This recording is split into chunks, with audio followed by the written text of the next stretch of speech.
I'm Walt Wheeler, Executive Director of the Michigan Masonic Charitable Foundation, and we're here today recording another in our Legacy series, interviews with past Grand Masters of the Grand Lodge of Michigan.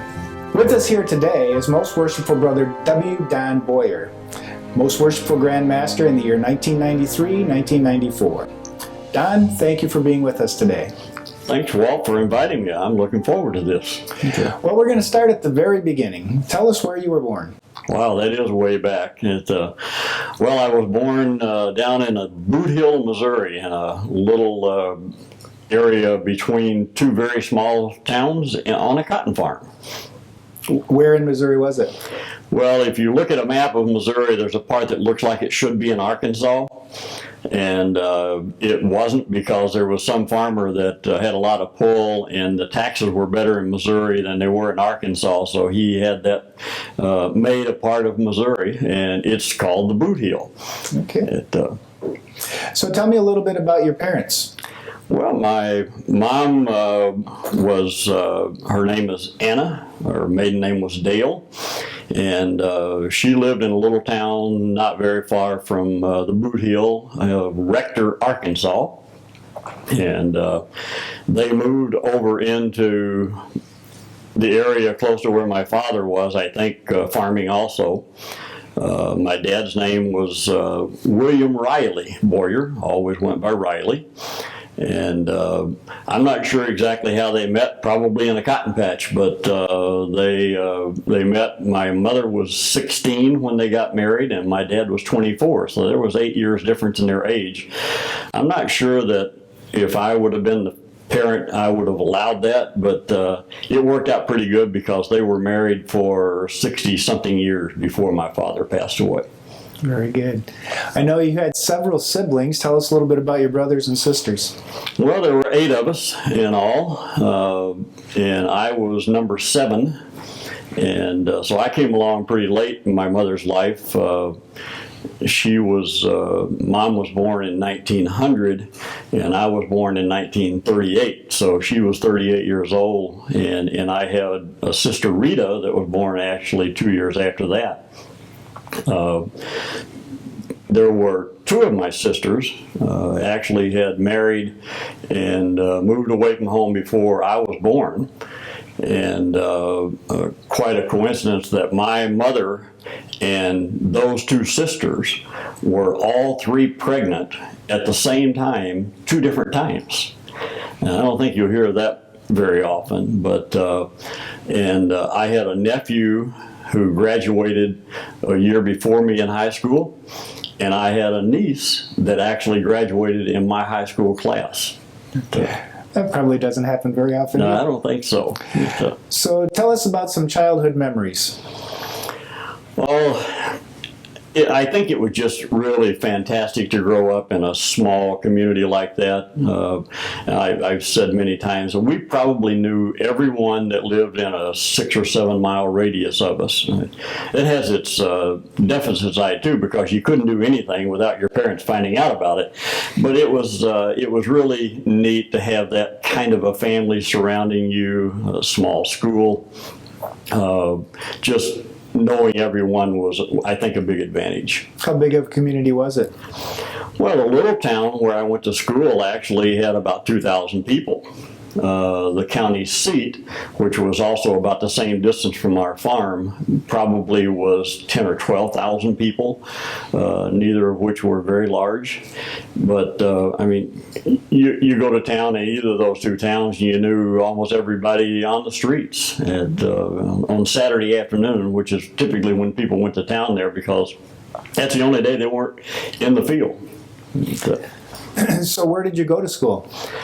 Well, started out in a little one-room school. The name of it was Tatum Chapel. I have no idea where it got that name, but that was the name. And when I started there, it was a one-room school, and you took your lunch because there was no facilities for feeding anyone at school. And then somewhere around the 3rd or 4th grade, I'm not sure where, they put a wall down the middle of this big building and created 2 rooms So, and they added a cafeteria, and ironically, we didn't have any money to hire someone to run that, so the mothers took turnabout coming and cooking food for the kids each day. But we had 4 grades, first, second, third, and fourth, had no kindergarten, in one room, and with Mrs. Cox as our teacher. And then in the other room, you had the 5th, 6th, 7th, and 8th grade, and Mrs. Dean, who still is my favorite teacher of all time, was the teacher for those grades. And it's funny because by the time you got to the 8th grade, you had heard, from the 5th, 6th, 7th, and 8th, you had heard those lessons over and over and over and over. So homework wasn't a real problem because you pretty much knew everything by the time you got to that grade. So having 4 grades in one, did you each have individual lesson plans, or did everybody kind of learn the same thing? How did they? They had individual lesson plans. In fact, I can still visualize this because we had rows. There were 4 rows, so you had the 5th and the 6th and the 7th and 8th, each in a row, and the teacher would just move from one to the other when she was teaching that particular class. And there were some things that was taught together, but in most cases, you kind of did your homework or did your studying or did whatever while the teacher was teaching the other class. It's quite unique. So you didn't really have a middle school then? Had no middle school. We were a part of a consolidated school district, and when I went to 9th grade then, we went to, or all the kids went from that little school to Senath High School, and that's where we did the 9th, 10th, 11th, and 12th grades. We, being about 7 miles out of town, rode a bus to school. We were about a half a mile from the bus stop, so we got to walk every morning and every afternoon up to the bus stop to catch the bus to ride to school. And but it was the high school, and being a consolidated school, did have the elementary school and the middle school and the high school all in one big building, and which later burned, so I can't even go back now and visit my old high school. Did you participate in any high school activities, sports, band, anything?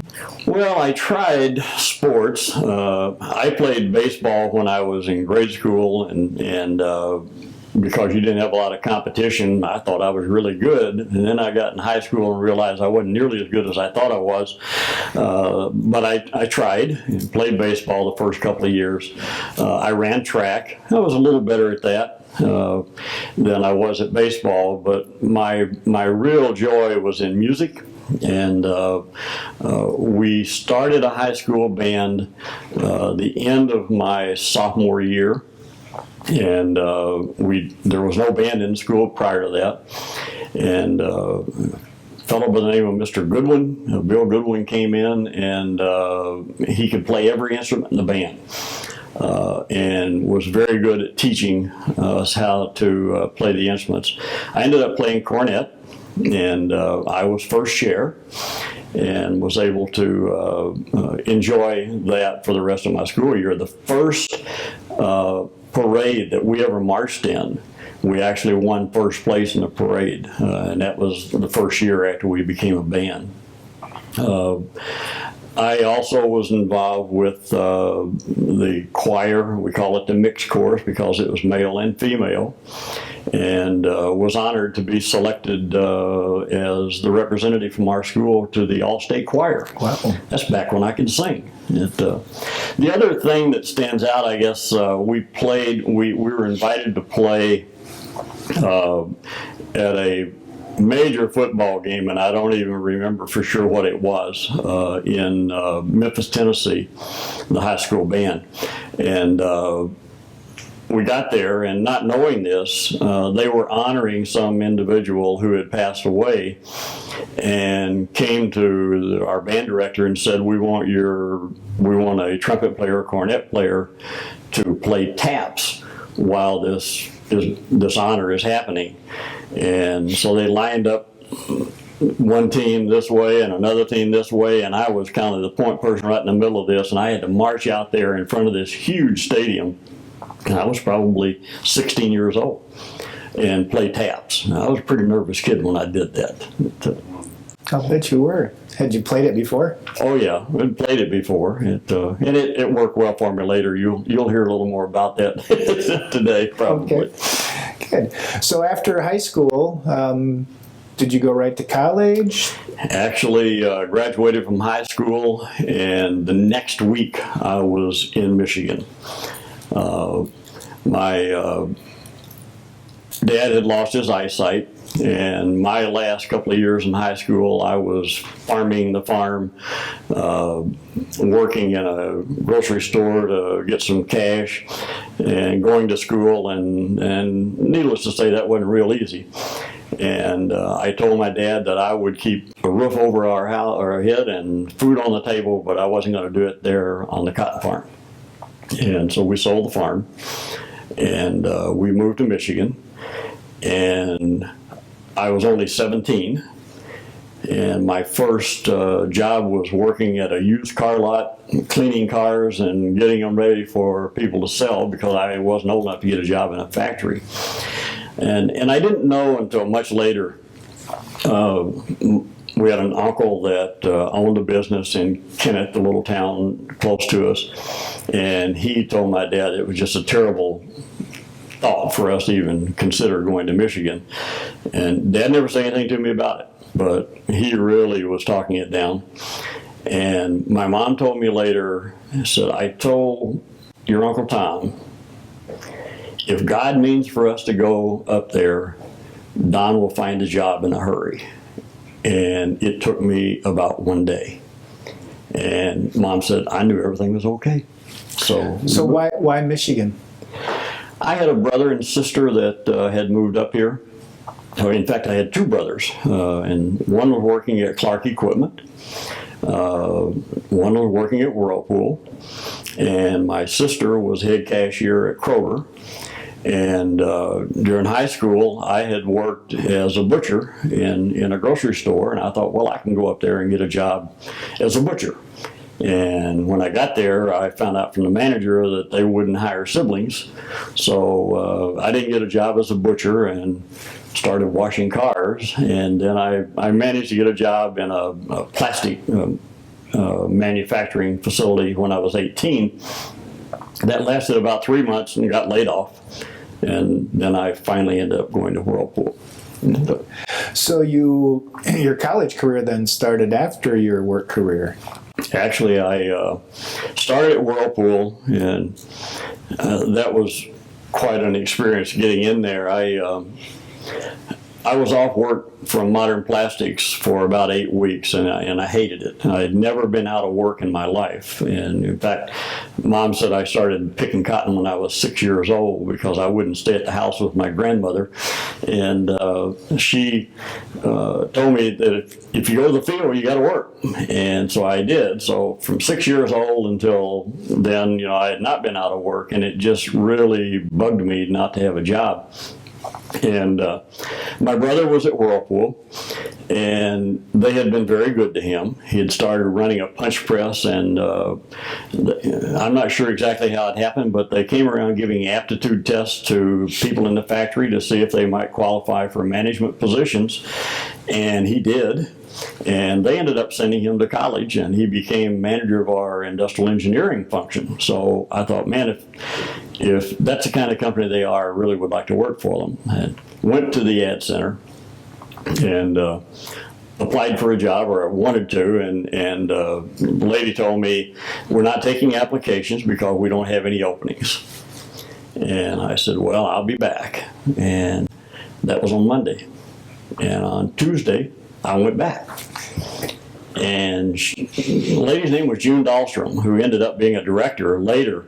But June kind of laughed at me. She said, I told you yesterday we don't have any job openings and we're not taking applications, so why are you back? I said, I didn't know but what somebody might have quit, and you needed some help. So she said, I'm sorry, and she kind of jokingly, and I said, well, I'll see you again. I went back 4 days in a row. The fourth day, she laughed at me that time more than before, I guess, and she said, I'm going to call our HR manager and tell him he's got to meet you. And the guy's name was Bruce Tennyson. I got to know him quite well later on. And Bruce ended up talking to me, and he said, June tells me you've been here 4 days in a row, and she's told you we don't have any jobs. She won't take your application, and why do you keep coming back? I said, first of all, I really want to work for Whirlpool. And secondly, somebody's got to quit or get fired or something one of these days, and I want that job. And they still didn't take my application, but they had my name and phone number. And the next morning I got a phone call. A guy that was working in a literature warehouse, just shipping product literature to people that might move into a house and didn't have it, and we'd ship it to them. The guy quit. They didn't even interview anybody else. And I got the job just simply because I happened to be the guy that acted like I wanted it, I guess. That's awesome. And June Dahlstrom later on would tell people about that story because she never forgot it either. So before we move into your progress at Whirlpool, I know you also spent some time in the Army. Just tell us how that happened. That was quite accidental. I started in this literature warehouse, and we had a boss who happened to be a Mason, I found out later, by the name of Ed Smith. And Ed kind of took a liking to me, and he said, I would like to see if you can learn to be a draftsman. He had not only that department I was in, but several others. And so he moved me over to an office that all of our drafting and art stuff was in. And he said, you're going to have to go to school, you got to learn to read blueprints, you got to do some stuff, but we'll pay for it. And so I started going to Lake Michigan College and taking blueprint reading and different courses that he thought I needed, and started progressing, there a little bit. But somewhere in the middle of that, they decided they were going to move it was a part of the service division, they were going to move that to our service division headquarters, which is in LaPorte, Indiana. And I was going to have to transfer to LaPorte. And I really didn't want to transfer to LaPorte. And I met a fellow, another guy Don Johnson, who later was past master of my lives. But Don and I were working in that department together. He was an artist and I was a draftsman.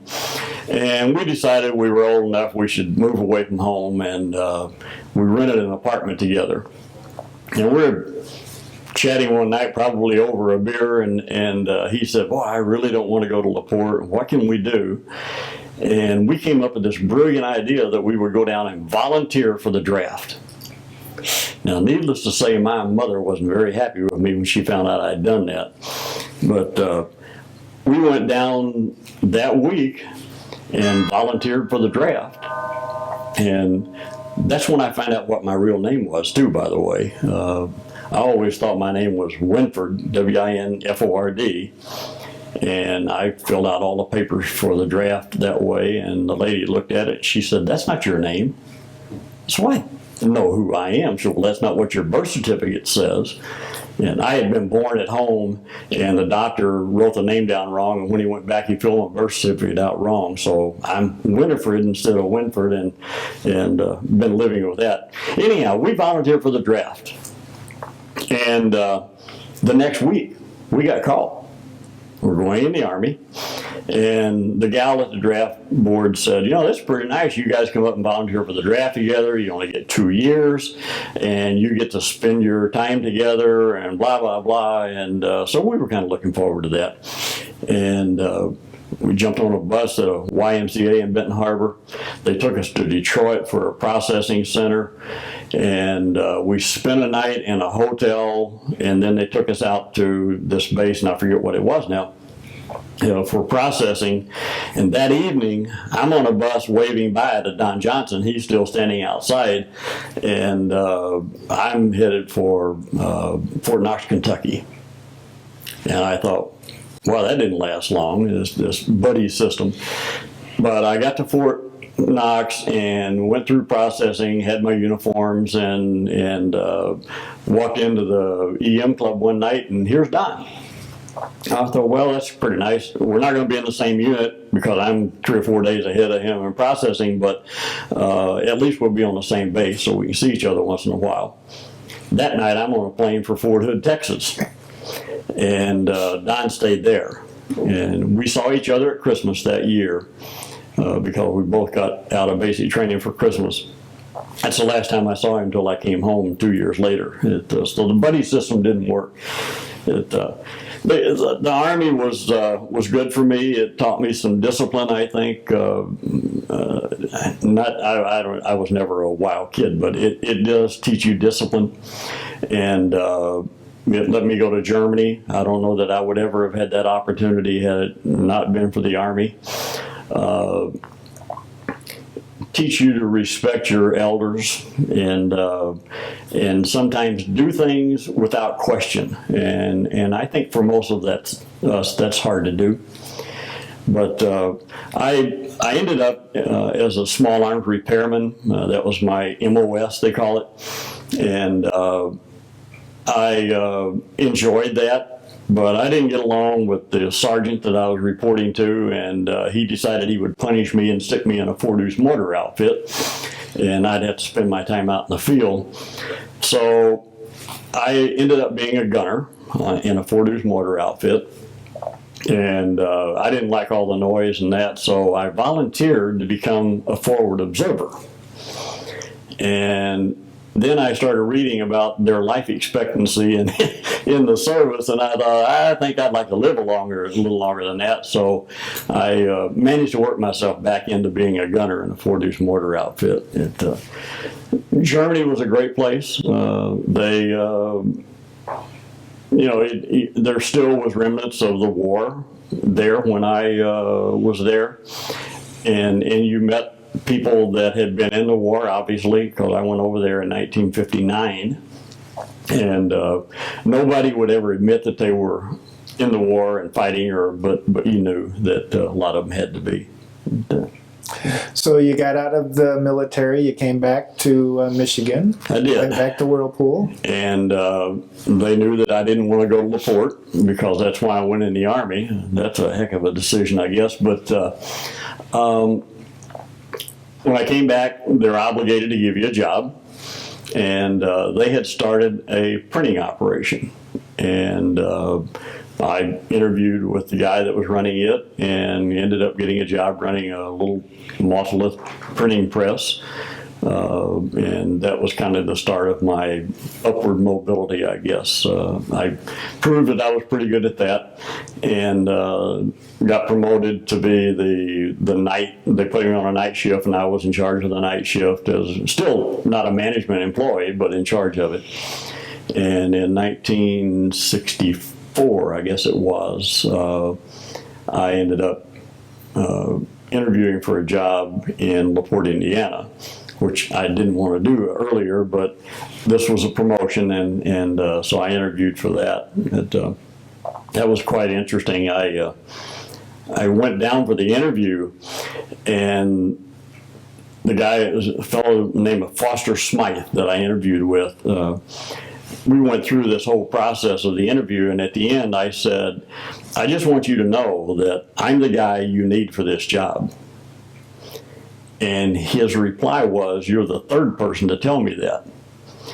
I thought he was talking about 3 other guys said, I'm the guy for the job. What he was telling me is that 3 other people had told him that I was the guy he needed for the job. So I was pretty excited about that. And I did get the job. Excellent. So someplace in this time range, you had to meet your wife, Jo. How did that happen? Well, that happened early on, actually. We hadn't been in Michigan very long. I met a young man named Vernon McCain, who was actually Joe's cousin. And because I didn't have any girlfriends up here and fresh, up here, he was telling me, I've got a cousin that you need to meet. But I hadn't met her. And she was, I think Joe was 15 years old at the time and still in high school. And he told me where she lived and where she walked from her house to school and all that stuff. Well, it happened to be actually in a route where my sister lived, and so I went over to my sister's house one afternoon about the time I knew she was going to be coming home, and managed to stop her. She'll tell you that I picked her up on the street if you ask her how we met, but that's how I met her. Stopped her and chatted with her and told her that I knew Vernon and her cousin, and eventually met her mom, who at that time was a widow, because Joe's dad died when I think he was 36 years old. Wow. And she was quite young. But met her, and she never trusted us to go out on a date or anything for a long time. Always sent the older sister with us, but we had a good time. And the mother-in-law eventually learned to love me. How about that? So when did you guys get married? 1963. So we must have met in 56. Yeah, end of 56, and we got married in 63. And last Monday night, she and I celebrated our 52nd anniversary here at Leo's in Grand Rapids, in fact. Congratulations. Yeah. So I know you guys have 2 daughters. Tell us about your daughters. Have 2. We've been married almost 10 years before Natalie was born. And she came along as quite a surprise, because we were told that we probably never would be able to have children. And so 1969, and this happened at about the same time I got promoted back up to the corporate headquarters with Whirlpool, and we moved back up. So she was born in Michigan, not in Indiana. And then we were married almost another 10 years before Melanie came along. And that was even a bigger surprise, because we certainly weren't expecting to have a second child. But they've been a blessing, and I'm glad we had them. So tell us a little bit about the girls. What do they do? Natalie married and has 2 daughters, Rebecca and Emily. And as you know, Natalie was very involved with Rainbow. And in 1987-88 served as the Grand Worthy Advisor for Rainbow. We had a very active assembly in Coloma, and I served on the advisory board. And in fact, me and Natalie and Joe, all 3 got our Grand Cross of Color together a lot of years ago in Rainbow. And the story she would like to tell about Rainbow, I think, is that the year that I was running for the Grand Lodge line, one of the open chairs, is the year that she was Grand Worthy Advisor and got to address the Grand Lodge. And there were 5 of us running for that open chair that year. Or there were 2 open chairs, but there were 5 of us running. And at the end of her remarks, which happens first day, as you know, before the election, all that stuff, she finished by saying, I think most of you know that my father is a candidate for the open chair in the Grand Lodge line. And she said, and my Grand Assembly will be next month. And I can't think of anything that would make me happier than to have him sitting in my Grand Assembly as a Grand Lodge officer. Well, it takes a majority vote to win. I ended up winning on the first ballot, and she later said, I did it for you, Dad. So she probably did. So, because I think it took 3 more ballots to elect the next open chair before they did that. Melanie joined Rainbow and said, Dad, I don't like that, because I'm never going to be Melanie. I'm always going to be Natalie's sister, or Don's daughter, because by that time I was a state official. And she just didn't enjoy it. So they started a new Job's Daughters, Bethel down in Niles, and so she joined Job's Daughters. Melanie is not a dressy dress person, and she didn't like having to put on all this garb and go down and do this stuff. She liked what it stood for, but she didn't like that.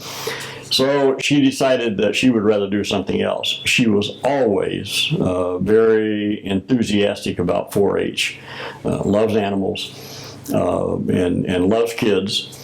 And there was a club in our area that taught, the kids in the club taught handicapped children how to ride horses. and that was her love. And so she said, I really don't want to be a rainbow girl. I really don't want to be in Joe's, but I'd love to do this. So that's what she did as a child, and she loved it, and it was very worthwhile. You mentioned a couple of grandchildren. Tell us a little bit about your grandchildren. Natalie's children, Rebecca and Emily. Rebecca, both of the girls are past worthy advisors of our Rainbow Assembly in Coloma. And Rebecca ended up graduating from high school in Lakeshore and went to beauty college. She was going to be a cosmetician, beautician. And after she finished school, decided she didn't like it very much, so she never did do that. I mean, she still does that occasionally for some of the family members, but that's not what she likes to do. So she ended up getting a job at what used to be the Whirlpool Credit Union, which is now the United Federal Credit Union, and works at the credit union.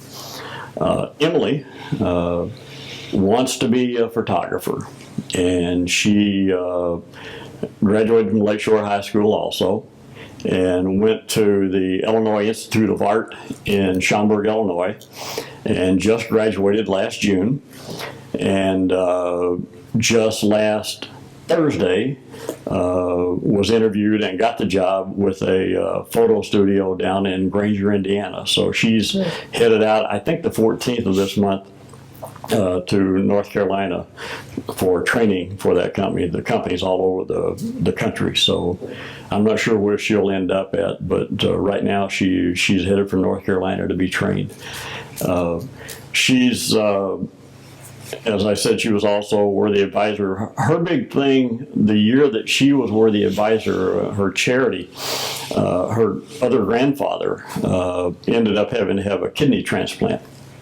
And so in her term, she raised money for the organization that gets people to volunteer to donate their body parts for that. I forget what it's called, but she was very, very active in that, and we're pretty proud of both of them. Yeah, excellent. So let's move back to your Whirlpool career. I better, if I want to be able to go home and talk to Melanie, I better talk about her child a little bit too before we do that. Melanie has one child, Hannah, and I think you know she's a type 1 diabetic, and she's 14 now. And Hannah was diagnosed as a diabetic when she was 9. Quite coincidentally, we were babysitting for her one day, and because Joe is diabetic, she tests her sugar all the time, and Melanie called and said, "Mom, would you mind testing her sugar, because I just suspect there's an issue." And Melanie had been an avid, well, still is an avid reader, and she read all the babysitter books. And one of the kids in that series of books had type 1 diabetes, and it talked about the symptoms, and she remembered that and thought Hannah was showing some of those same symptoms, and that's why she ended up having her tested. So Hannah was tested, but she's doing great. We just now got her a new pump, and you don't have to do all the things you used to with giving shots, and it's quite an adjustment, not only for her but for the family, and it's not cheap, so it's an expense for Melanie as well. But Hannah's doing good and living with her diabetes, and we had a deal when she was in elementary school. A lot of kids asking questions, and kids can be pretty cruel. Why do you have to go to the nurse every day before you have your lunch, and why do you have to take shots and all this stuff? And so they did a video. There were 2 other kids in that school that had diabetes. They did a video and interviewed each of the kids, and then they had the nurse of the school and the social worker together stop every class for a period of like 30 minutes and bring them in and show them the video about what diabetes is and let them ask the kids questions. And one of the questions one of the kids asked Hannah was, "What did you think when you first heard you had diabetes?" And Hannah's response was, because of the name of it, diabetes, I thought I was going to die. Yeah. Fortunately, she didn't. Yeah. Actually, we just met Hannah not too long ago in That's Washington, right. D.C. Okay, so now let's go back to Whirlpool. And you spent your entire career there. Just about 39 years. 39 years. And so you received several promotions over the years, and you ended up in what position? I retired as the corporate purchasing manager, and I had, as you know, I was in LaPorte and running the printing operation, and the purchasing department had decided they wanted to try to bring all the procurement together for printed materials. And I guess I must have had the most experience in the company, and so I was offered a job as a buyer for printed material. And but it wasn't just the buyer, it also included developing all of the product literature that goes into the product, the use and care information, and use, anything that you have in that plastic packet when you open a refrigerator or a washer or dryer. I had a group that developed that, and then we made sure that it got to all the divisions. And that was why I was brought back to the corporate headquarters. And that expanded. We ended up doing the warehousing for that. So actually the warehouse that I started at Whirlpool in, I ended up managing later on. In fact, I had some of the same people that I had worked for working for me later on. That's a little uneasy at first, but it worked. And I stayed in that job from, let's see, I came up in 69, probably 75, 76 in that time frame. And I had a boss that decided he would retire early, and which moved my career by about 10 years forward, I guess, because I got his job. And I took his job quite young, and I got bored real easy. And so I would tell my boss, you got to give me something else to do. So I ended up having office services given to me as a part of my job, and that wasn't quite enough. So they ended up giving me the mailroom and all of that for the corporate area. And I still wasn't satisfied, so I ended up with the corporate food services for all of our divisions. And then we had a guy retire, and they decided not to replace him, and they were trying to separate some of the things he was doing. And I ended up with the forms and records management function for globally.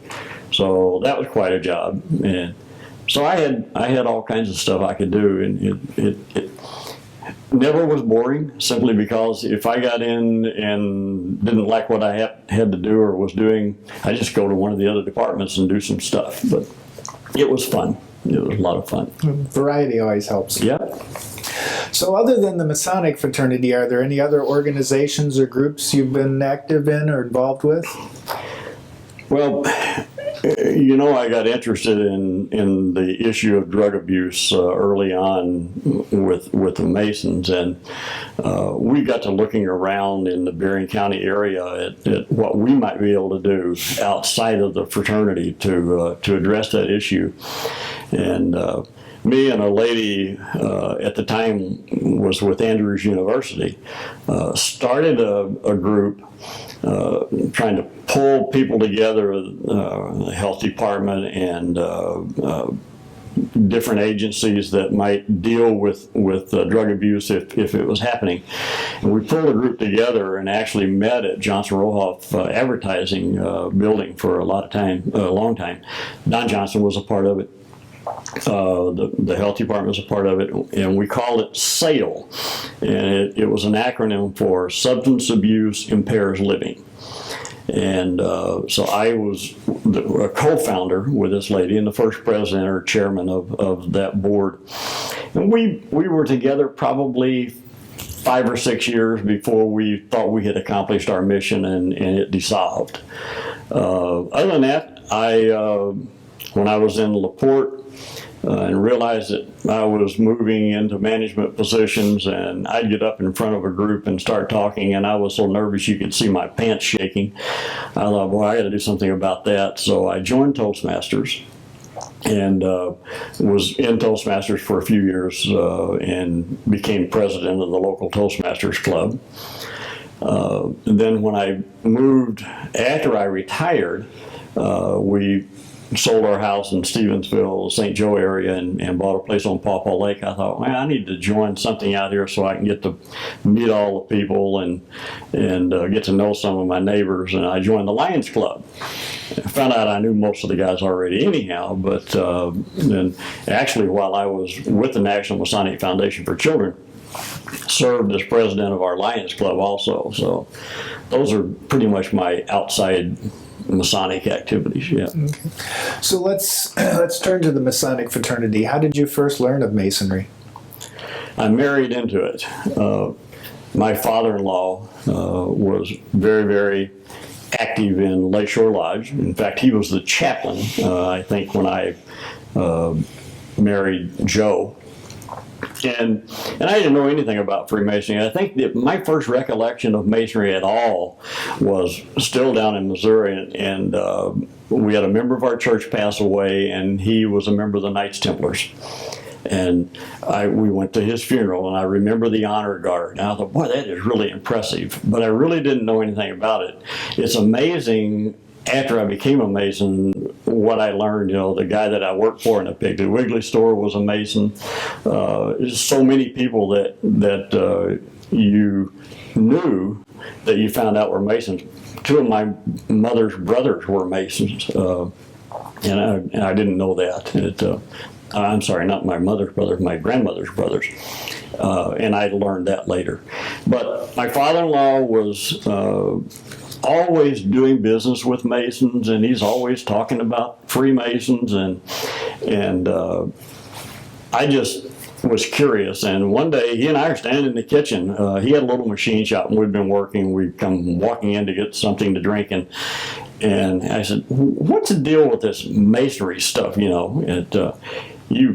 You need your furnace fixed, you call a Mason. If you need car fixed, you go to a Mason. What do I got to do to become a part of that?" And he said, "I think you just did it."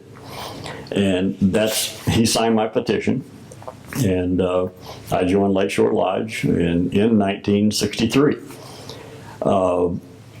That is the same year that he and my mother-in-law made a decision that because she had some real bronchial problems, that they needed to move to Arizona. So he ended up getting me through the 3 degrees, and then they moved. So I never was really able to be very active with him here. But that's what got me into the Masonic fraternity. And of course, I knew it was 1963 that you joined because we recently had the pleasure of presenting you your 50-year pin. And that was quite an interesting little tribute. I had no idea that was going to happen. Grandmaster Baugher told me that he was going to present that at Grand Lodge, but when he started calling off you guys, I thought, oh boy, this is not going to be good. And fortunately, it ended up being a whole lot better than I thought it was going to be. But I said then that I don't think there's any way anyone who ever joins this fraternity could even conceive the possibility that 50 years from then, they would be able to receive their 50-year pin from the Grand Master at Grand Lodge by all those friends who were past Grand Masters. It blew my mind. It really did. It was a great event. Yeah. So did you get active in the lodge right away? Was there a period where you weren't so active? I was active until 64 when I got transferred down to Indiana. And I didn't transfer my membership down there. There was a fellow by the name of Ira Smurl who was very, very active in the lodge, and Eastern Star and New York Rite, who I met, worked at LaPorte. And he would like for me to have transferred my Blue Lodge membership, but I said no. But they were having a what we call an all-degree day, I guess, in York-Rite. And I went to Hammond, Indiana with Ira as my sponsor and went through the York-Rite degrees, with the exception of the Order of the Temple. And he wanted me to come back and do that in LaPorte. So I joined that down there. And then I went to Lodge a couple, 3 times, but not very much. When I got transferred back in '69, I started going back to Lakeshore Lodge, but I found myself going to Coloma more often than Lakeshore, simply because I had a brother-in-law and 2 nephews that were all in the moving line in Coloma. So I was going out with them. Bruce Phillips, who was the master at the time, and he was always using me to fill in a spot that was not filled, and he said, if you remember this lodge, I had to appoint you as a steward. But I can't unless you remember this lodge. And I said, well, I can fix that. So I ended up petitioning Coloma Lodge for transfer and was accepted. And it was a great move. Lakeshore's a great lodge too. But I think I had a better fit at Coloma, and especially with the relatives that I had in the lodge out there. My brother-in-law was master the year before I was, and ended up moving over a chair and being my chaplain, and Bill Williams, and it was just neat to be there with those guys. When were you master the first time? 1978. 1978. Yep, same year that Melanie was born. So that's my trophy. Yeah. Is there anything that happened that year as Worshipful Master that sticks in your mind? Oh, there's several things. We had a really active lodge. And we always traded visits with a lodge in Chicago. It started out being Lawndale Lodge. They moved further west. But we always had a big day with them. We go over there once a year. They'd come to ours once a year. And we would do Michigan Ritual in Illinois with the dispensation. And they did the same thing over here with the dispensation. That was always fun. I guess there's 2 things that stick out in my mind about that year. The first was my installation, and I think Fred Krigo installed me, and at the end of this thing you get the opportunity to introduce your family. Well, my father and mother-in-law had moved to Arizona by that time, and I introduced everybody in the room just about but my mother-in-law, and it took me a long time to live that one down. The other thing that sticks out is I had been to Grand Lodge, and came back from Grand Lodge, and I had a membership award to present, and I brought a camera, and I gave it to my marshal, and I said, when I go to the altar to make this presentation, I want you to walk out here and take some pictures, because I want to have this for later. And I guess this past master on the side hadn't seen me giving the camera and didn't know what I had told him to do. And when I walked out to give this presentation, and the marshal comes out with his camera, this past master stood up and said, "Worshipful Master, you can't do that. The Bible's open. You can't take pictures in the lodge like that." And I said, "Wow, I'm really surprised at that." I said, "I just got back from Grand Lodge, and I remember the Grand Master rapping the gavel and calling the Grand Lodge at ease. They didn't do anything with the Bible. They didn't do anything. They received Eastern Star. They did all kinds of stuff. They had all kinds of pictures being taken. But just so you're comfortable with this lodge will be at ease at the sound of the shutter." He never challenged me the rest of the year. Sound of the shutter. I like it. You've mentioned a few of the appendant and affiliated organizations. Tell us some of the ones that you're a member of and involved with. The first one I joined was York-Rite after coming out of Blue Lodge, and I really liked what they taught, but being young and aggressive and moving up in Whirlpool, you don't have a whole lot of time sometimes, and I realized that York-Rite took a lot of time. And so I was not willing to, get into a moving line or do anything in York Rite simply because of that. And then I ended up joining the Shrine. When I moved back to Michigan, I joined Saladin. I'm still a member there.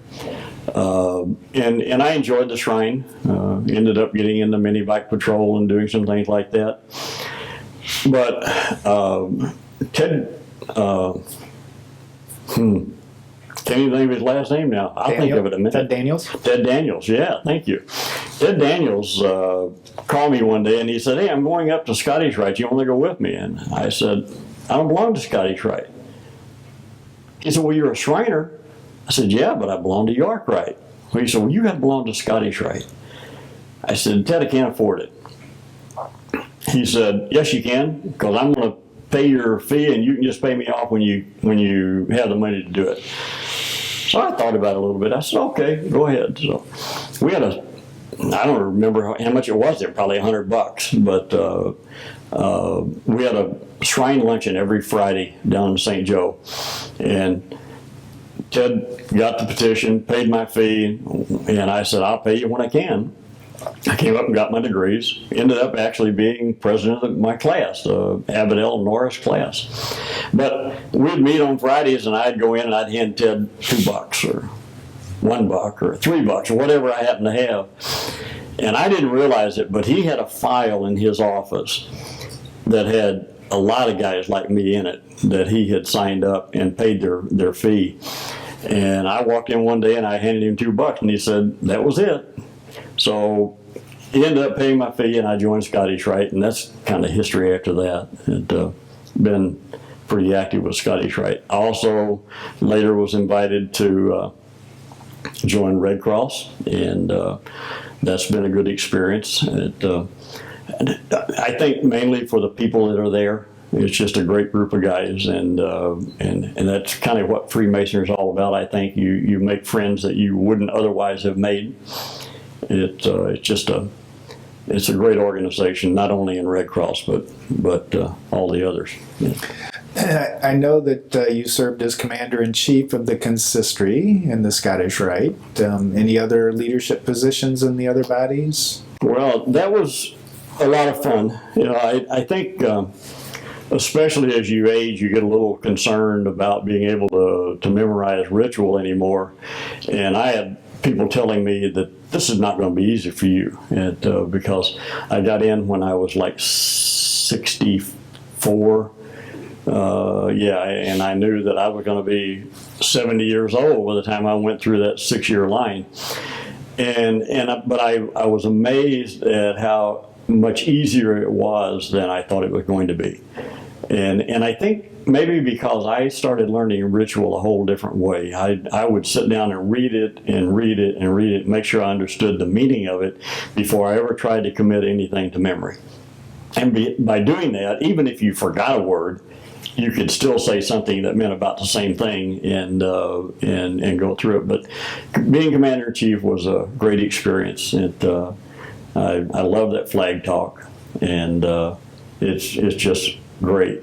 I ended up in Red Cross being the Puissant Sovereign, and went through that. I think it's pretty automatic. If you get elected into Red Cross, you go in at the bottom chair and work your way up. In fact, I think that's what you've just done, isn't it? I actually will be installed as Puissant Sovereign in about a week. Yeah. Right.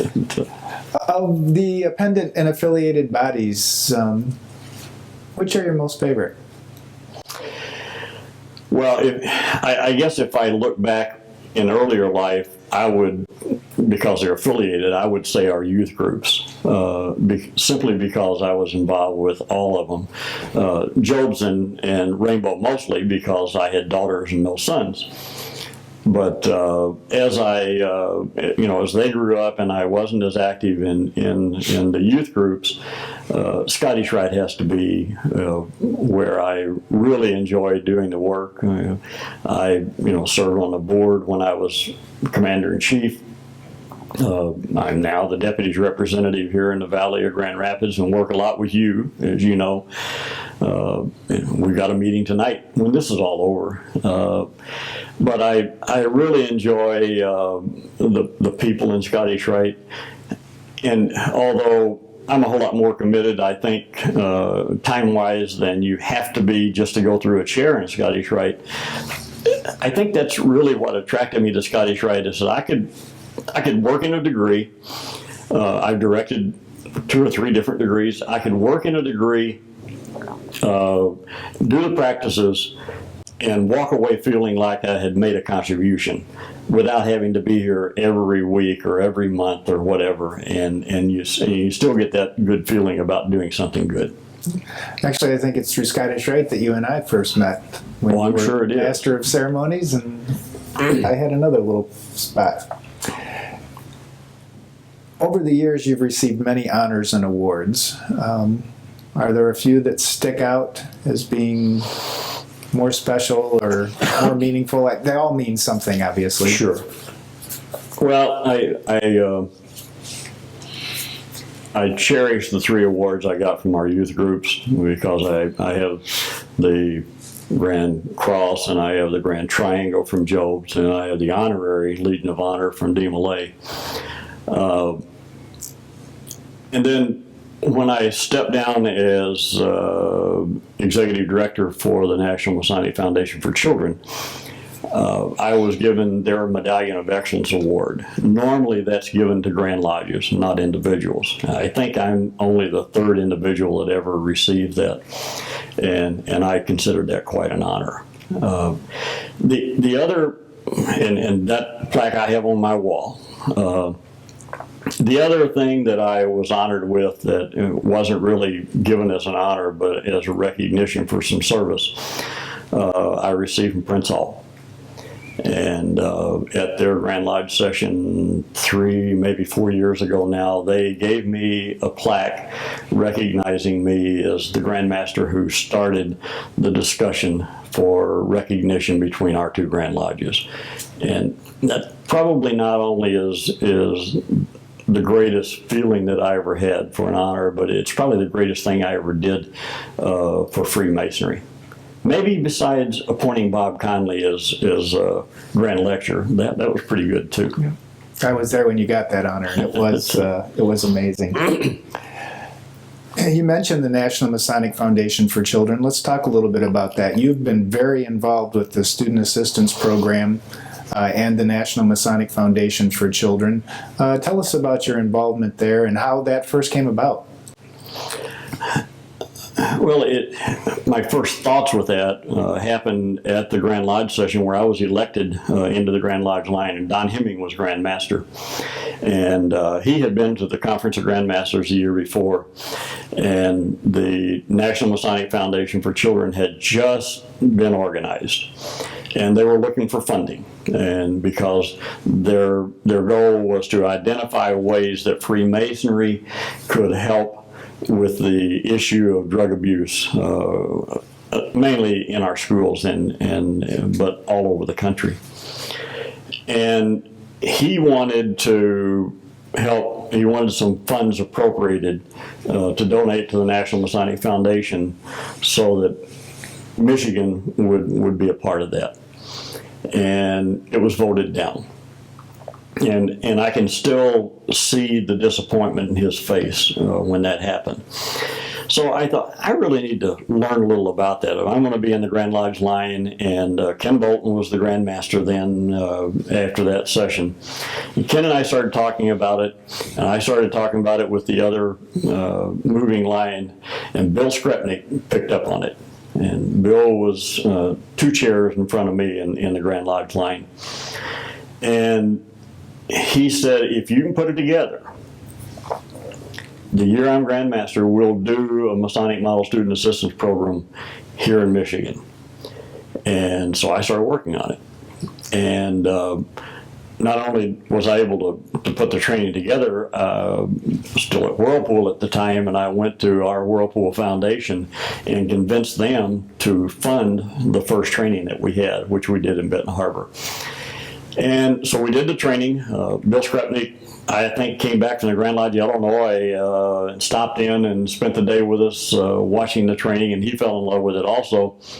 In fact, we just honored him last year, or this year, with our golf outing. But Bill wanted me to continue promoting it, and which I did. And I'm in my office one day at Whirlpool, and my secretary came in with this really funny look on her face. She said, "Don, there's a federal judge from Colorado on the phone, wants to talk to you." And I'm thinking, what the heck did I do now? I got on the phone, and it was Don Smith, past Grand Master from the Grand Lodge of Colorado, who was at that time the president of the board for the National Masonic Foundation for Children. And he wanted to know if I would be interested in serving on the board. And of course I said yes. And that was the beginning of the process to make sure I wanted to do it. And then they had to get the current Grand Master to approve it, which they did. And I was elected to the board 91, 92, I'm not even sure. But I think the rest of that's kind of history. I moved through the board, served as president for 3 or 4 years. And then when Larry Chisholm decided to retire, he called me and said, "You're the only guy that I know of that has the history that can step into this job." And I said, "Oh, I am really uncomfortable with that." First of all, being president and then moving into what was a paying position, I said, "I'm just uncomfortable with that. And you're going to have to sell that to the board. I'm not going to." Well, he did, obviously, because he retired and I took over for about 4.5 years as executive director. Probably the most rewarding experience that I've ever had, because Masonic experience, because you realize that there are a lot of kids out there in need, and a lot of people just don't know how to help them. And it gave me the opportunity to work with Grand Lodges around the country, organized the student assistance training, and at that time I think we had 23 states that were active in it. You spend a lot of time in the air, but you help a lot of kids. And to have, well, my first experience with it when we decided to go with it here in Michigan was I sent 2 ladies from our, what's called RISA now, Intermediate School District, to a training in Illinois.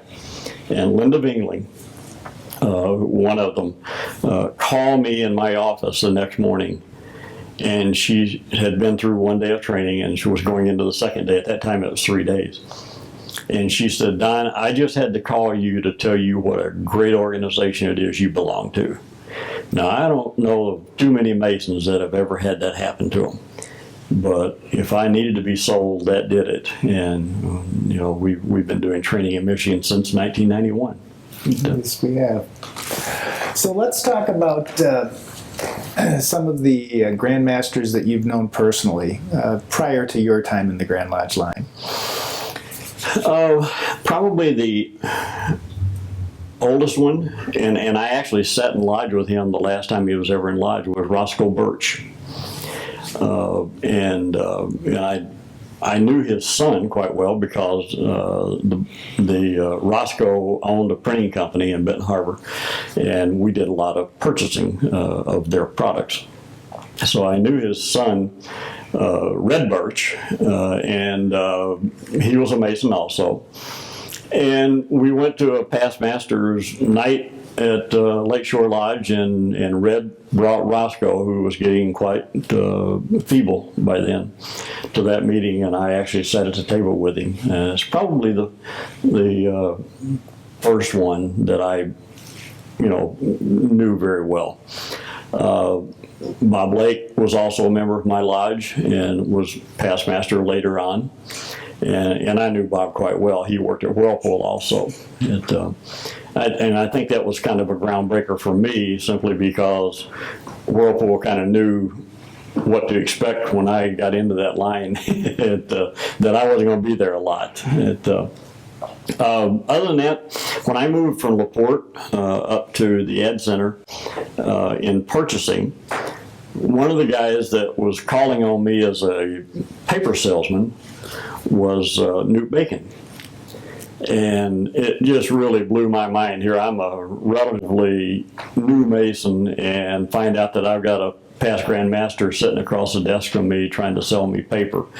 And Newt and I became fairly close after that, as did Bob Lake and I. But you start naming some of the guys that really influenced you. Royce Curlis could be a gruff old guy, but he was just a great guy. He took a liking to me and gave me all kinds of advice.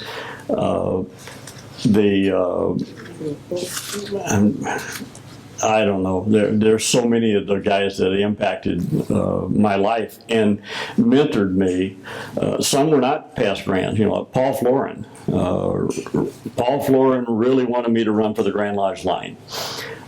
Fred Creel really wanted me to run from the Grand Lodge line. Both of those were past commander-in-chiefs of the consistory and past masters of my original lodge in Lakeshore. But when you look back and you don't know who influenced you the most, but all of those guys had a big impact on my life. When you finally made the decision to run for Grand Lodge, what was the deciding factor? What made you decide? Well, I was master of my lodge in 78, and then I was elected in 79 to the Board of General Purposes. And I got to see how the Grand Lodge functions and get to know a lot of the guys. And I guess from my business background, I saw some things that I thought I could do better, maybe, and that I would like to be a part of that. But over that, I was on the board for 6 years, and over that period of time, it just kind of evolved. But then you have people like Newt Bacon saying, you really need to do this, or you really need to give it some thought. And my father-in-law had gotten appointed as Grand Marshal in Arizona when they moved out there, and he wanted me to get into the line. My brother-in-law out in Arizona, he was 2 when they moved out there, ended up being State Master Counselor of DeMolay. And my daughter being as involved as she was the Rainbow here, it just seemed like it was a natural thing for me to go ahead and consider that. And I've never been sorry. But many people impacted that decision, and if you look back at it, there are a lot of things that we ended up doing that I'd say, man, I hope I don't ever have to do that again. But there are so many things that are so rewarding that I don't think you're ever really sorry. You had mentioned previously that 5 guys ran for 2 open spots that year, and I know you got elected to the junior Grand Deacon, so you didn't have to serve as Grand Marshal. Right. But who was the first Grand Master that you served with then? Ken Bolton. Ken Bolton was first. And that was quite different. Ken's from England, and they're much more proper there than we tend to be here. In fact, you may have heard Joe's story, because once you're elected into the line, the women kind of surround your wife and start talking to her about what she is expected to do and blah blah blah. And well, we had a 9-year-old daughter. Melanie was 9 years old when I got elected, and Ann kept saying, and Joe, you'll need to be here at a certain time, and you'll need to be wearing a certain something. And Joe saying, but Ann, you realize that we've got a 9-year-old daughter, and some of this stuff I can't be to. And Ann wasn't listening very well to that, so she kept telling her over and over and over. And finally, Joe told me, I finally said, Ann, you need to remember I didn't run for anything. So that kind of set the tone, I think. But Ken and I were great friends when he was in the Grand Lodge line moving through. If he was on my side of the state, he spent the night at our house, so we got to be good friends. But he was the first one. Yeah. So as you progressed through the line and as you became Grand Master, was there anything that surprised you? Well, I think the amount of time was a surprise, and I think those of us who are serving in Lodge always just think of the Grand Lodge officers as being, a group of people that just basically do everything together. And my first big surprise was, as you know, Al Darling was the Grand Tyler at the time. I think he was Grand Tyler 21 years or something like that. But he lived in Battle Creek, me living in St. Joe, and most of our board meetings were in Detroit, so when I would come across state, I'd pick him up. Well, the first board meeting that I'm supposed to go to, I stopped and picked up Al. And we're headed for Detroit, and Al said, "Now, Don, let me kind of tell you how this works." He said, "You're invited to the board meeting, and you're encouraged to attend. But," he said, "you have no voice. Unless the Grand Master specifically asks you a question, you don't say anything." And that was a surprise to me because I just thought this is one big happy bunch. Well, it wasn't, obviously. And then he said, "And at the end of the meeting, when the meeting is over, he's going to come around the room and he's going to ask every officer there, including you, if you have any remarks. And your answer is to be, 'Nothing, Grandmaster.'" So that was a little surprise early on. I think the change, and you witnessed this, from how quickly you move from one Grandmaster to the next was a total surprise to me. I mean, there's no fading away. It's just a drop off. You are in a Grand Lodge session, you elect a new guy. The old guy sits out in the audience. Typically, they don't do it so much anymore. But the old guy would sit out in the audience, and immediately after Grand Lodge, you went into a board meeting, and instantly it was Grandmaster to the new guy, and the other guy is just gone. And I remember commenting to Bob Osborne one time that I thought that was a shame because you've worked 7 years, you've gained all this knowledge, and then all of a sudden you just disappear. And his response to me was, "Not unless you want to. If you want to stay active, you can." But many of them, because you really burn out in that 7 years, many of them just wanted to disappear. The postman thought I had died. The next day after you stopped getting mail, the phone quits ringing, and that was a surprise. I think the other thing is how much time it takes. You never, ever expect that, and how many miles you put on a car. It's just unreal how much time you spend in a car. You do. And by yourself a lot, yeah. So let's move into your year as Grandmaster. Okay. What were some of the highlights of the year? Well, I guess if I look at it, there are 3 or 4 that really stand out, and we can talk about them individually, but the first thing I did was to change Grand Honors, and that was as it happened, not very pleasant, because I had the agreement of the Grand Lodge officers, the board of directors, jurisprudence had been consulted, and everyone knew that I was writing an edict that would actually change Grand Honors from what we used to do with all the temple building and whatever, to what we currently use with 3x3.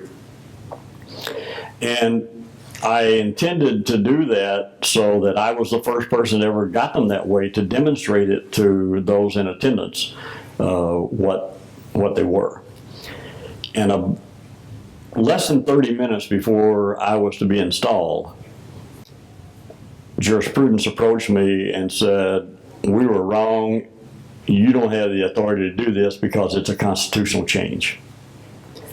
And I thought, oh, wow. And, I'd already written this thing, all the officers are expecting it. And I really mulled it over in my mind, and I finally said, guys, I don't think it's a constitutional change.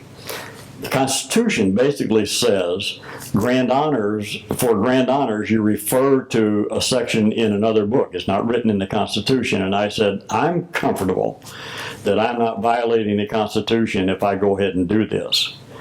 They didn't agree, but I did it. So then there was an argument about, well, when can we use the new Grand Honors?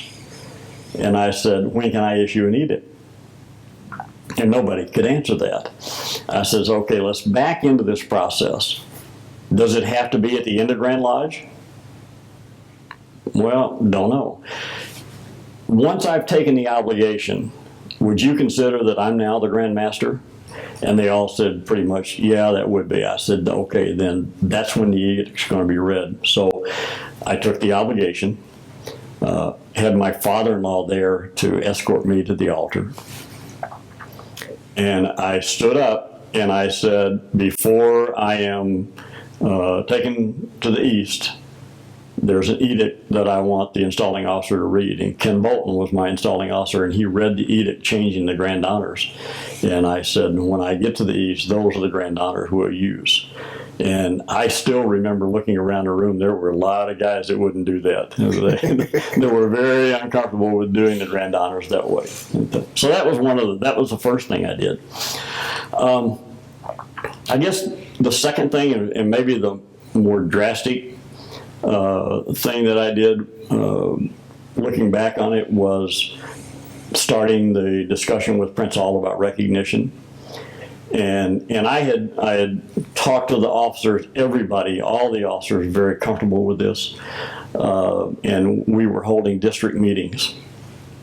And so I said, I'm going to announce at the district meetings that I will be starting dialogue with Prince Hall to see if we can come up with a way to recognize them. And this is fairly new because just the year before, Connecticut had recognized Prince Hall. And so there weren't a whole lot of jurisdictions that had done it yet. And so anyhow, I said, I'm going to start the dialogue. And we were at a district meeting, I think we're in Cadillac. And I announced what I was going to do. And an old boy over on the sidelines got up with a very southern accent. And he said, Grand Master, if you recognize them, and he used a word we won't put in here, I will drop my membership in Michigan. He said, I'm a member of a Kentucky lodge. I'm not sitting in lodge with them. And it really caught me off guard. And I thought, how do you address that kind of a response in a crowd that probably 99% at least were in favor of?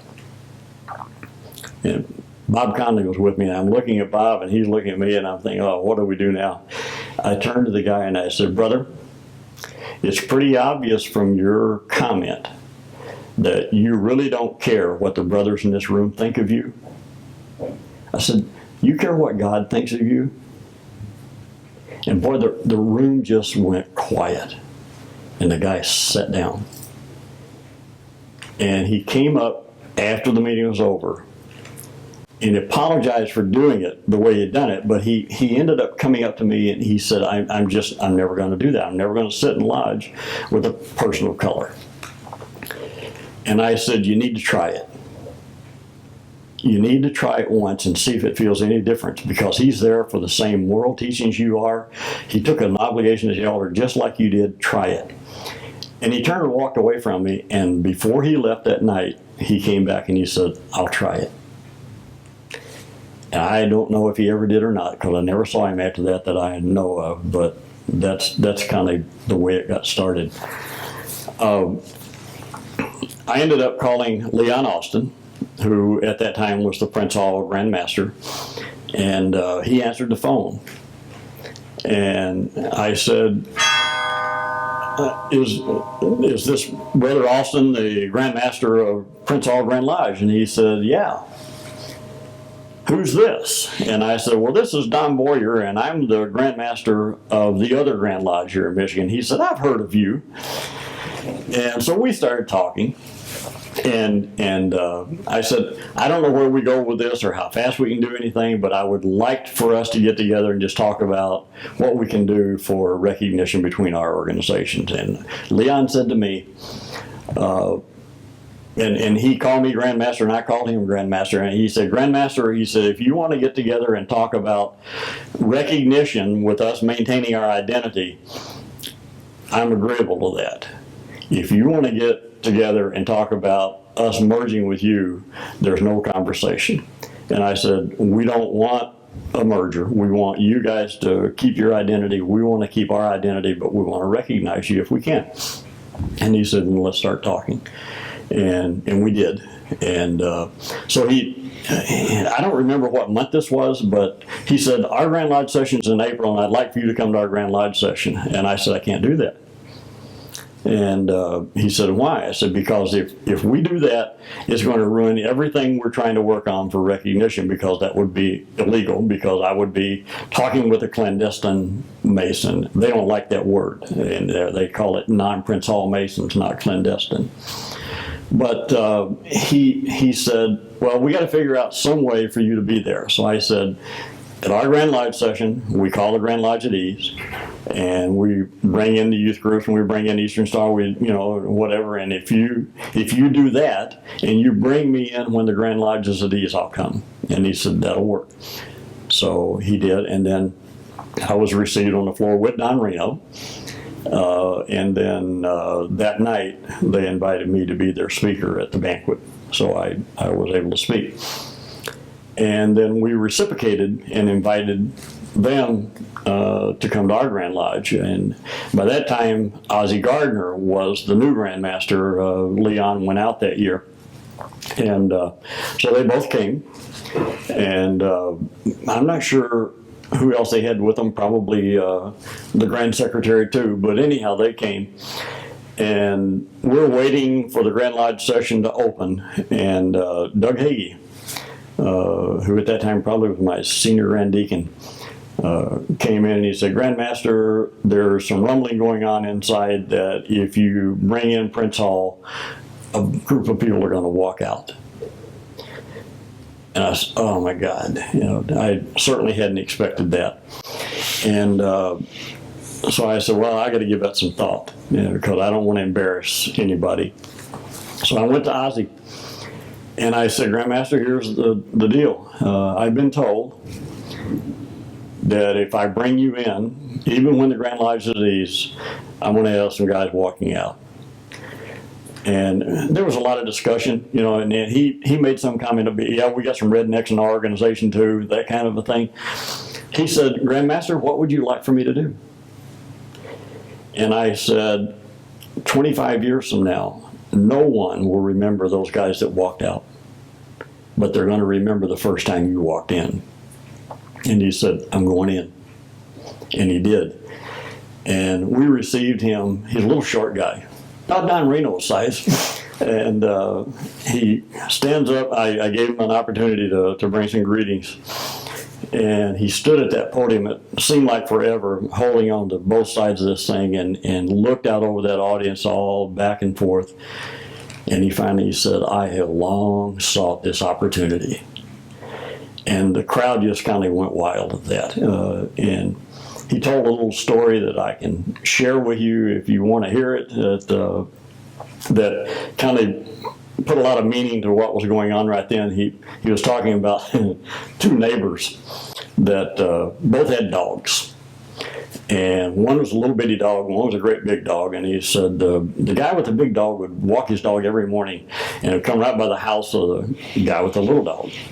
And the little dog knew that there was a fence around the house, and the big dog couldn't get to him, so he'd come charging off of the porch and run up against this gate out front and bark into this big dog. Did it every day.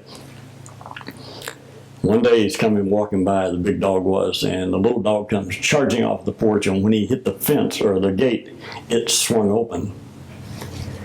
And he said, the little dog is standing here looking up at the big dog thinking, who left the gate open? And he said, I'm sure today, when you saw us walking in here, you're wondering who left the gate open.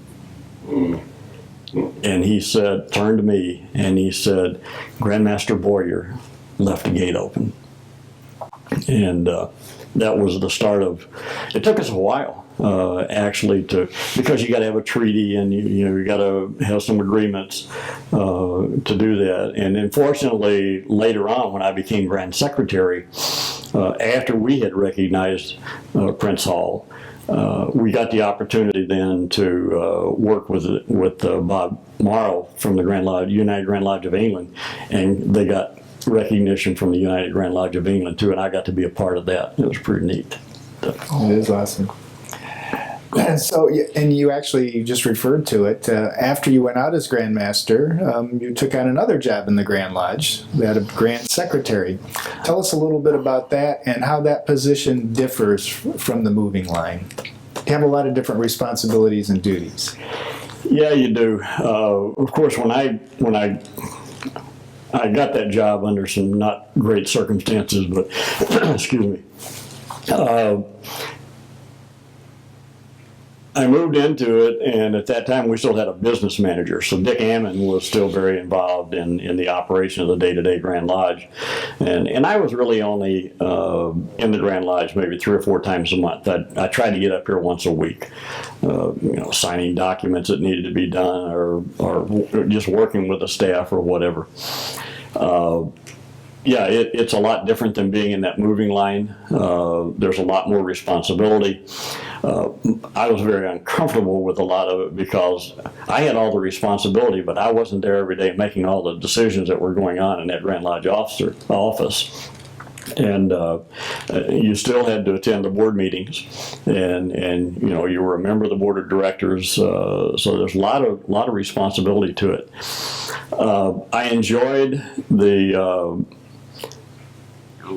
visitations with other Grand Lodges and the camaraderie that we had with other Grand Secretaries.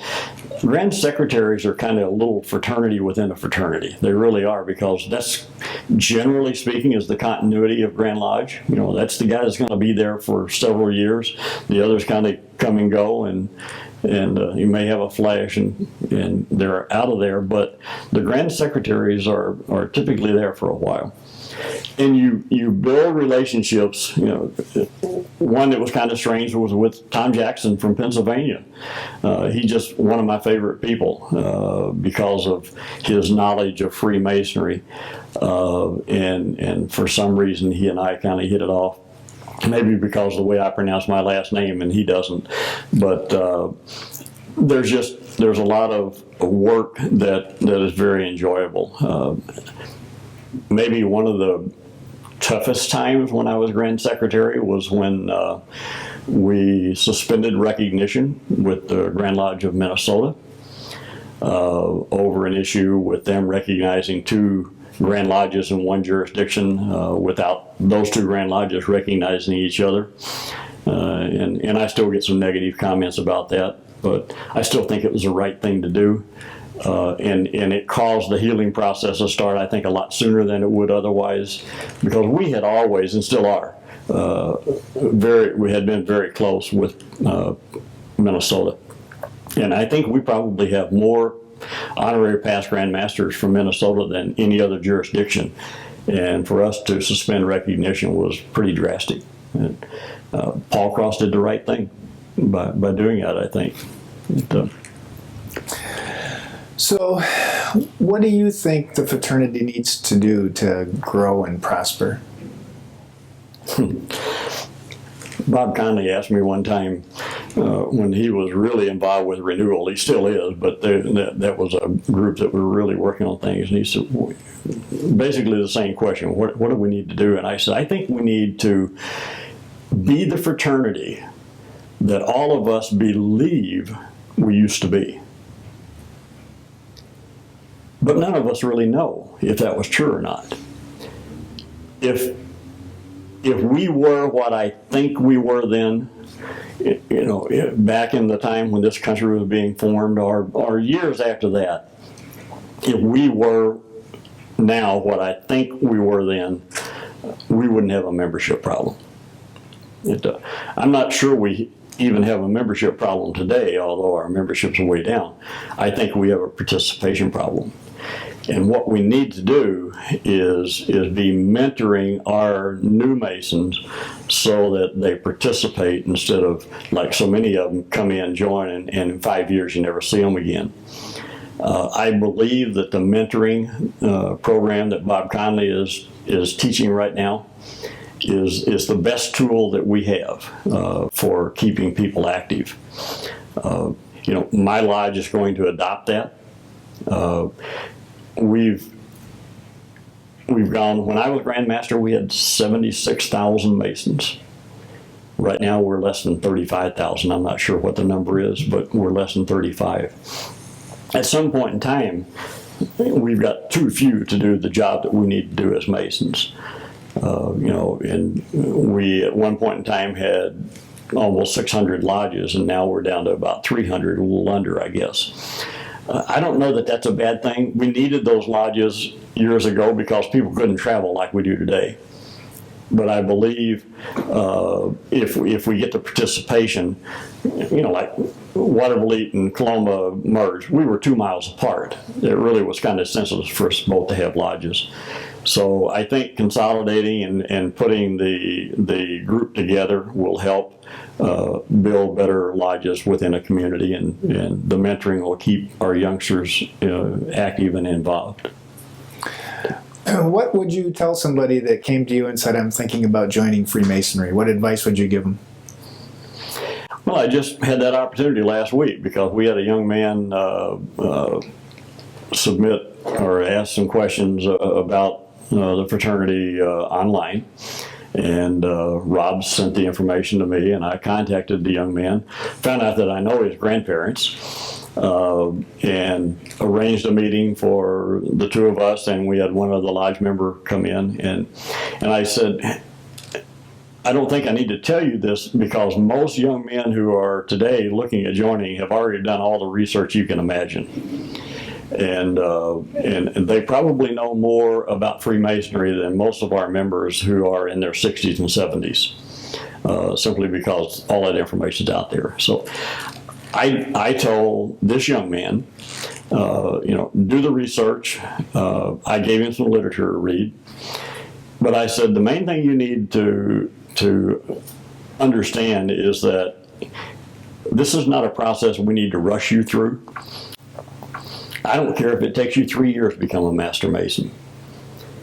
What I want is that once you become a Master Mason, you understand what the fraternity is, and that's what you wanted to be a part of, and you're willing to contribute and be a part of it. And I think we rush people through too quickly, and I think that's hurt us in the long run. What, along those same lines, what advice would you give to somebody who was going to be master of their lodge for the first time? Well, we just had a meeting last week at Coloma talking about guys because we had one of our wardens drop out of line, and the discussion was, do we move everybody up or not? And my advice to them is, you don't want to be in that chair when you're still trying to learn ritual. You need to know the ritual so that year you're managing the lodge, you're organizing the calendar, you're putting on functions, you're doing whatever, and you don't have to spend all your time with your nose in a book. And if you skip a chair or two chairs, you're not going to be in that position. And I think it's more important to be educated and be there as a leader than it is to be in there and learning ritual and trying to keep things going that way. I agree. What would you tell somebody that came to you and said, I'm going to run for Grand Lodge, or I'm thinking about running for Grand Lodge? Well, I've had that happen recently too. It's my advice to them is that you need to talk to as many people as you can who have done that. We all have different experiences, and we all look at it a little differently, and a lot of it depends on where you live. I remember Bob Conley, who lived in Three Oaks or down in that area, traveling to Detroit for all these board meetings, or Lansing or Alma or whatever, telling everybody, when I'm Grand Master, our first board meeting is going to be at Exit 1. And if you live on this side of the state, you're going to do a lot of traveling. They need to understand that. It's a commitment not only of time and money, it's a family commitment. Your wife's either going to be with you a lot at these functions, or she's going to be by herself a lot while you're at those functions. You got to be there. And I think anybody that's looking at getting in the Grand Lodge line because they want that title are looking at it for the wrong reasons. It's a job we don't all leave legacies, but it's a job that requires a lot of work. And if you happen to be lucky enough to leave a legacy, that's great, but it's not necessary. John Polson said it's okay to just keep things as they are. And I respected that, although I didn't keep things as they were necessarily, but I did respect that. How would you say that Masonry's impacted your life? Oh, in a lot of ways. I think my wife will tell you I'm a better person because I'm a Mason. I don't know what she's comparing that to, but I think she would tell you that. It's impacted my life because I know people that I never would have had the opportunity to get to know. I think I can honestly say that if I were in any state in this country, and a lot of foreign countries, and I needed advice or help or whatever, I would know someone to call. And I don't think there's a lot of people that can say that if they're not Masons or maybe have gone through the Grand Lodge line like we have. I look at some of the things that I get asked about. My daughter called me one day and said, "Dad, the Lakeshore High School band is going into D.C.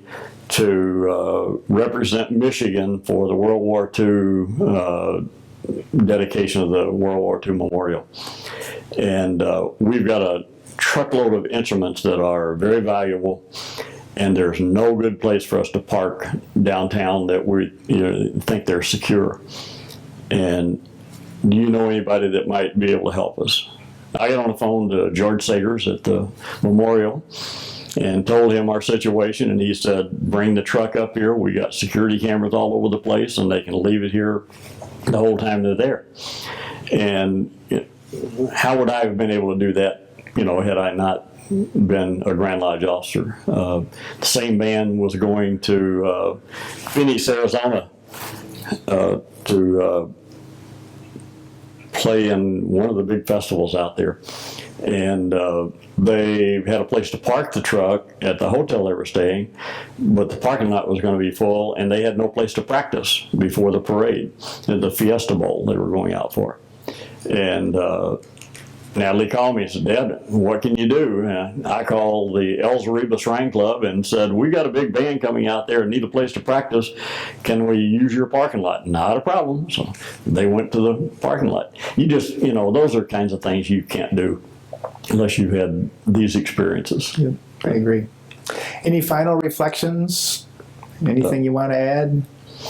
One of the things I forgot about when we were talking about what I did as Grand Master is I asked Jim Schultz to rewrite some ritual that would move the obligation that we take out of the obligation or part of it and make it the symbolic penalties.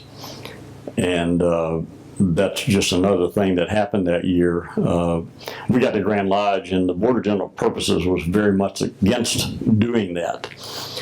And I said, before we vote, and Bob McClellan, I think, was the vocal spokesperson, and he had been in the Board of General Purposes. And I said, before we vote, I would like for you to give me the opportunity to have Jim demonstrate how that will work in your lodge if you approve it.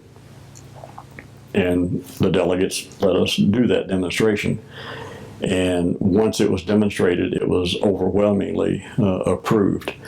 And we still live with it today, obviously. I still have trouble saying it that way because I learned it the old way, but I think it was the right thing to do. I was bothered by the terminology of the penalties. And I asked Harold Prong, I said, how can a man of the cloth kneel at the altar and take that obligation? And he said, we know it's symbolic. And I said, then that's what we need to make it. And that's what we did. So, it was a great year. Wouldn't change it for anything. It's hard to do when you're working as I was, and I think I've told you the story that I probably couldn't have if the president of Whirlpool had not been a member of my lodge. And he came into my office a month or so before I was going to be installed as Grand Master, and he said, "Don, are you going to be able to be Grand Master and work too?" And I said, "Bill, let me put it this way. I hope I can be Grand Master and draw a paycheck too." So he saw to it that I continued to draw my paycheck, and it was a great trip. It was. Well, Don, we'd like to thank you for being with us today and participating in the Legacy series. And I also want to thank you personally, because I consider you one of my Masonic mentors. Well, I appreciate that, Walt. Yep. And glad I could be here, and glad we can do the Legacy. I'm anxious to see what it looks like. It's fun. Thank you.